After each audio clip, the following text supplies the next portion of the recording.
Whether it's your first time here or you're a regular here at Mr. Super Oz, I just want to thank you for tuning in to the channel. It exists because I, Oz, from the channel Mr. Super Oz, I wrote a 68-page graphic novel called Everlasting Survivors. Volume 1 is called All Day Long. If you follow the link in the description of this video, you can get yourself hats, shirts, posters, all kinds of fun things. But most importantly, you can get the story itself. And the more people that pick up the story, the greater the chances are that there can be continued adventures with these heroes. Thank you. After that open rolls, enjoy the video. If you could, give it a like. Subscribe if you haven't already. Leave a comment. Enjoy.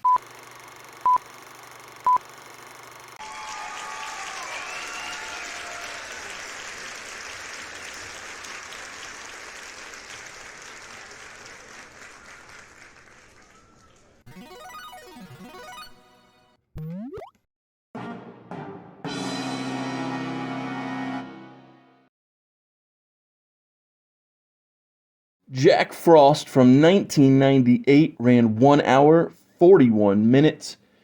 The opening with Michael Keaton singing, I didn't see that coming, especially singing Frosty the Snowman at a rock show. That is very amusing, and again, like I said, surprising.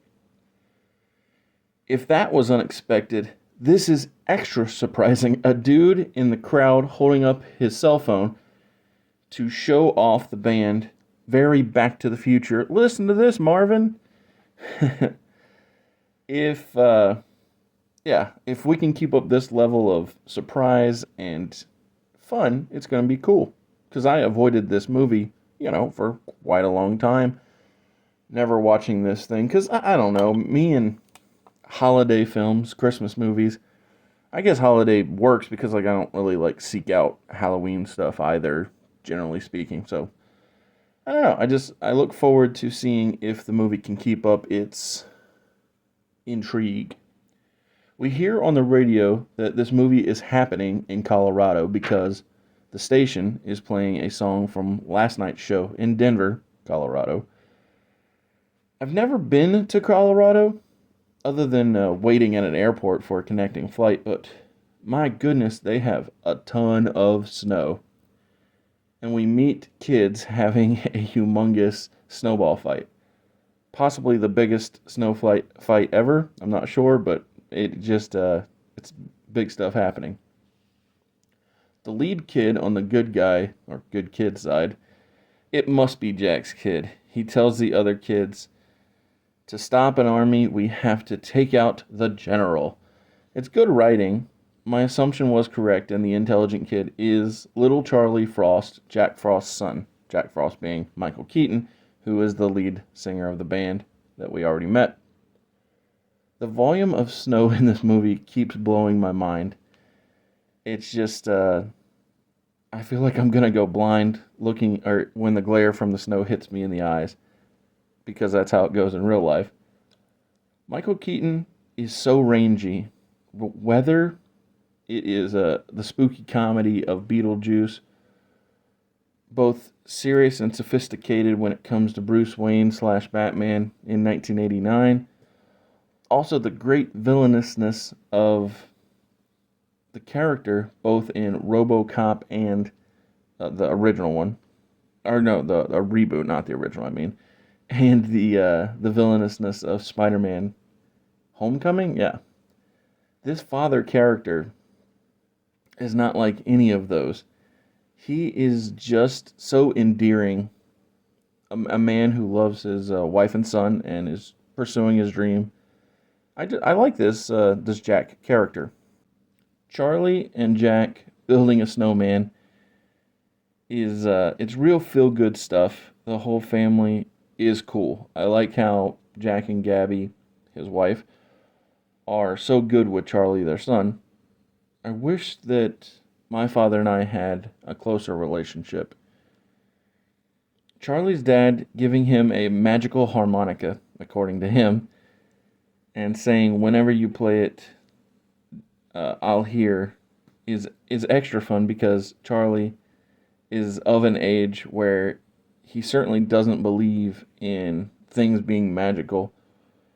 Later on, Jack talks to Gabby about how he just wants one big hit song, and for the best possible reason. Not because he wants fame, but because he wants to do good by his family, get them a bigger house and a newer car. Jack just feels like a good father. The next day, Jack's bandmate is helping Gabby hang Christmas lights while Jack and Charlie practice hockey moves out front of the house.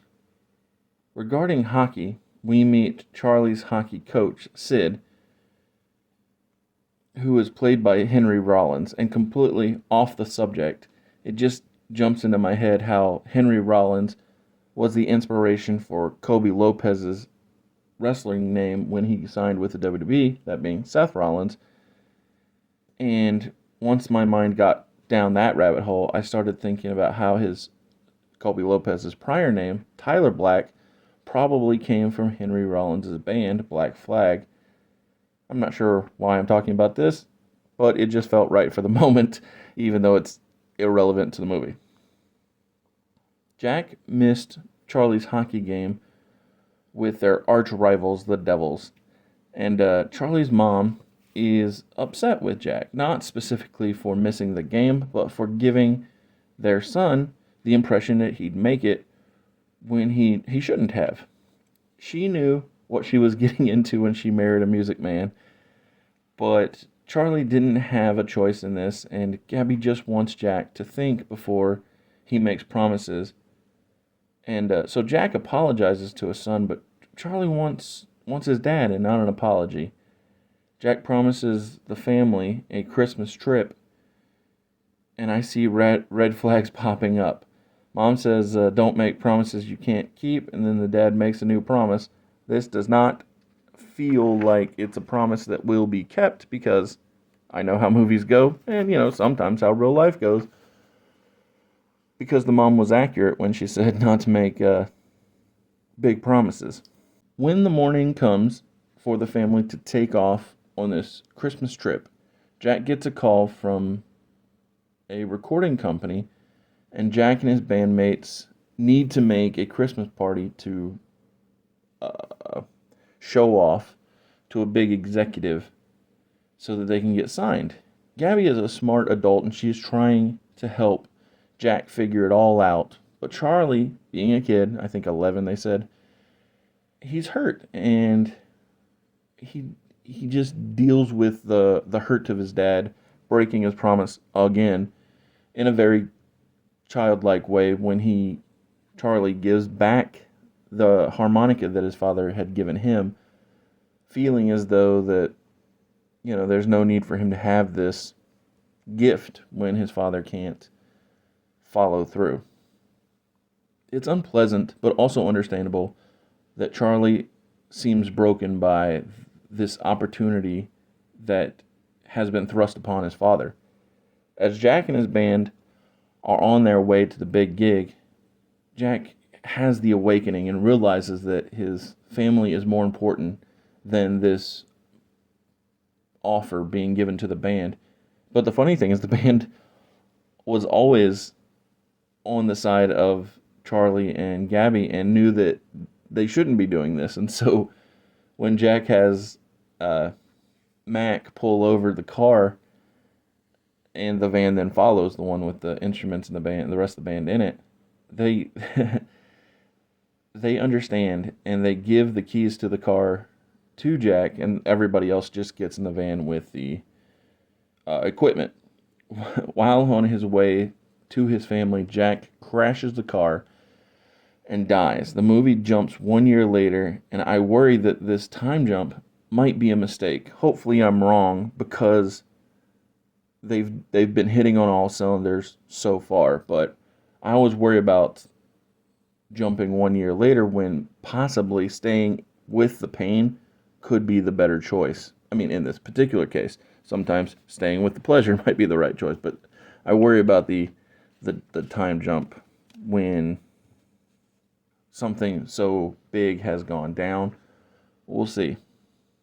Mac, Jack's former bandmate and best friend, tries to give Charlie a ride home from school in the 1 year later timeline, but Charlie wants none of it. He's just willing to walk, and he's just a kid who's still devastated and seems to be okay living in the unpleasant elements of this harsh, snowy Colorado weather.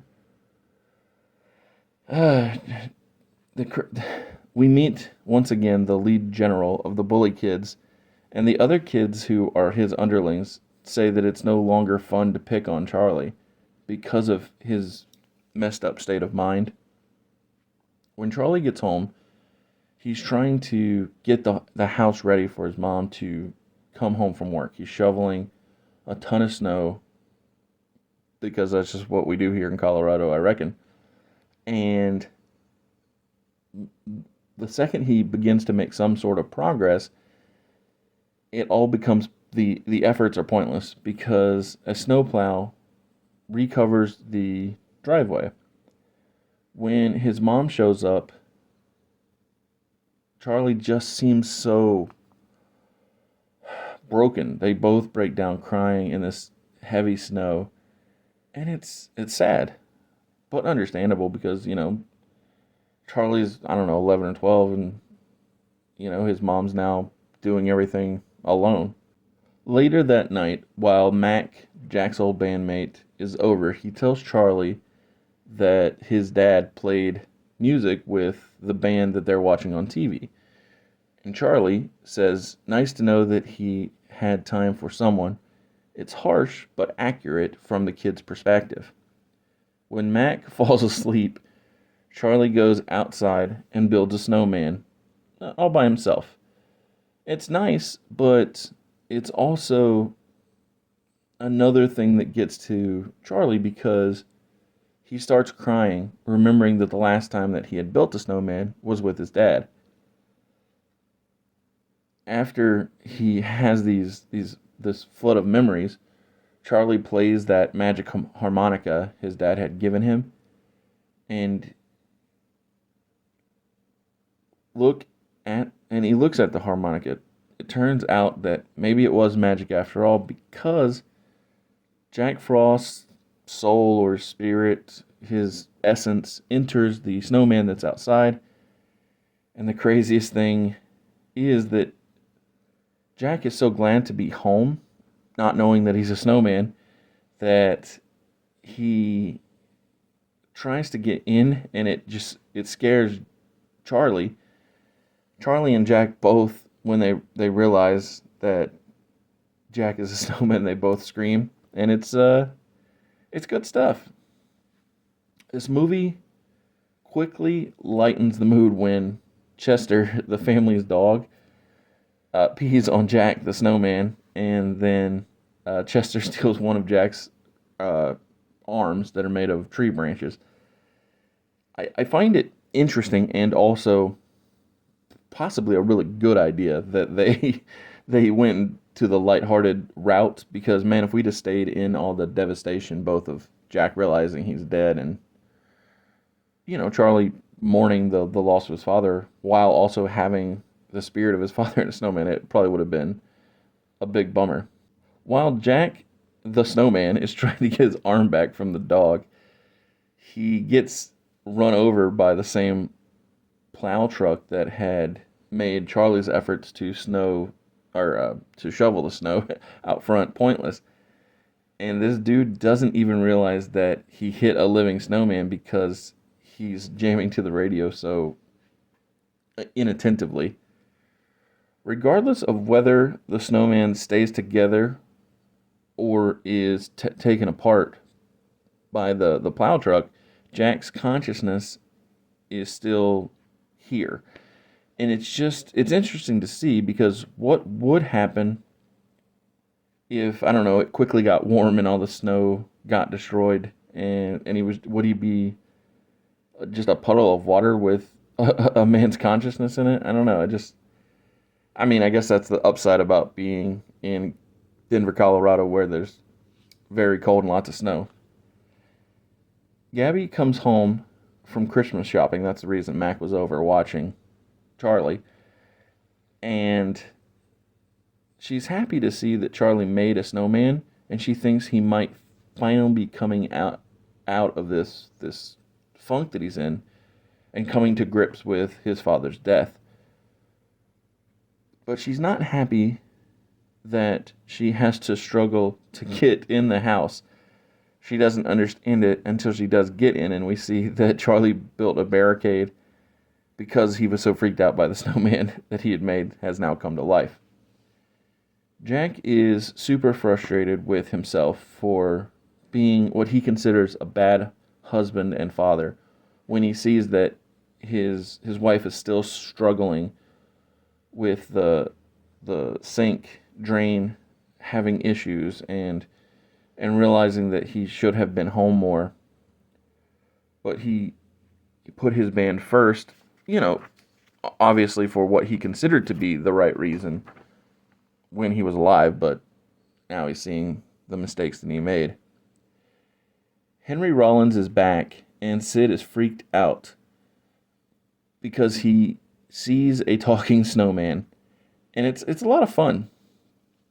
The next morning, Charlie goes out with a hair dryer to interrogate the snowman because he can't believe it is his father. But when Jack talks to Charlie and he hears his dad's voice, he runs away. Only thing is that Jack the snowman follows and ends up joining in with kids having a snowball fight. He calls himself the Wizard of Blizzard. It's nice writing. Jack and Charlie end up sledding away from the bullies. It's just a lot of fun. That's really what this movie boils down to is fun. This this all really shows the type of father Jack could have been while he was alive had he focused more at home instead of being on the road. I don't know why the bully kid wants to bully, but I guess that is forever an accurate statement, regardless of whether it's a movie or real life. I don't understand why bullies want to bully. I'm glad that this bullying scene has brought Charlie and Jack together, so it made all the bullying worth it. When Charlie tries to figure out how all this happened, Jack says, "You're the one who played the magic harmonica." And then the kid says, "I thought you made that up." Which, he clearly did make it up, but I guess if you wish hard enough,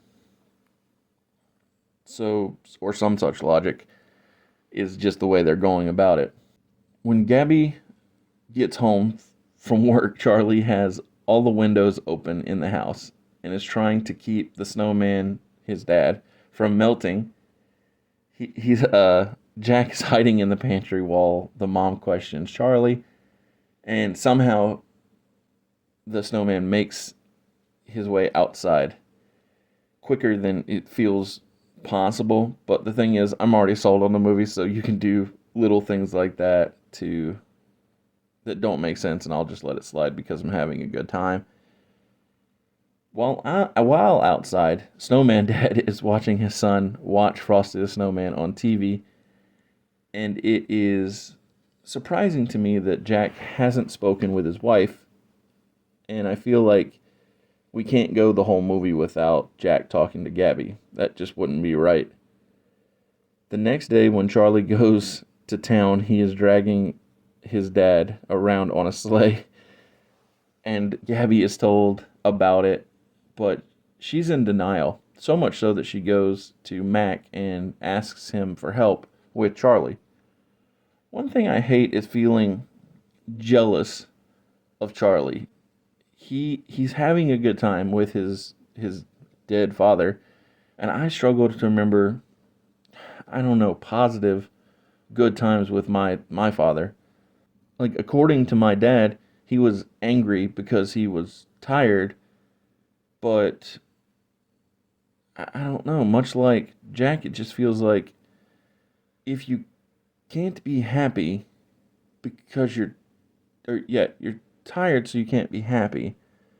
But the reason you're tired is something that's not providing you with the ability to be happy. I was like, maybe like Jack, you need to make better choices.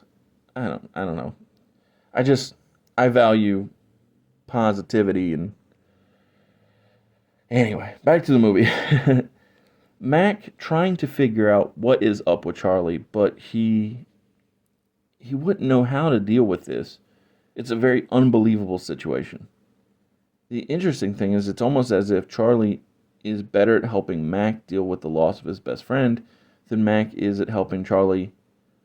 Although I presume that's because Charlie sort of has his dad back for a bit. It's 10 hours until Christmas Eve, according to the radio, and I'm assuming Jack will be gone on Christmas. It feels right, especially since the movie had Charlie watching Frosty, and I think Frosty went away on Christmas, if I remember right. I could be wrong. Jack the Snowman is trying to get his dog to pull the sleigh to his son's hockey game. Michael Keaton is just so good at being funny, and somehow the dog does get the snowman to the hockey game, even though the dog's small, and again, it's unrealistic, but it doesn't have to be realistic. It's, the spirit of a man embodying a snowman, so what can you expect? Jack is melting, and Charlie tells his dad, I'm not going to lose you again. It's sad stuff. Charlie finally tells his mom that the snowman is his dad, and Gabby goes to Mac for help finding Charlie. When they tell the police what had happened, the cops want a description of the missing snowman, which is, ridiculous, but in the most fun kind of way. Jack calls Gabby when he and Charlie are at the cabin. The same cabin, mind you, that Jack was driving to the year prior because he promised his family the family time together. And Christmas morning comes. Jack is going away just as I assumed he would. And Jack finally gets to talk to Gabby. It's so good. It's actually it's better than good. It's great. It's a great 5 out of 5. Heartwarming, family fun, Christmas good time. As long as you can let all of the outlandishness go because of the premise being so unrealistic, you're gonna have a great time here. Michael Keaton is a delight, and this was way better than I expected. I'm glad that Charlie and his bully became friends at one point, because the bully, when he finds out that Charlie's dad is inhabiting the snowman, he said, a snowman dad is better than no dad at all. So yeah, it's a great film, and I can't believe it took me so long to watch it. But thank you for watching. I hope you enjoyed the review, and come back on Tuesday and Thursday for trivia, and on Friday there will be a Reacher Season 1 review before Season 2 drops. Thank you. Later.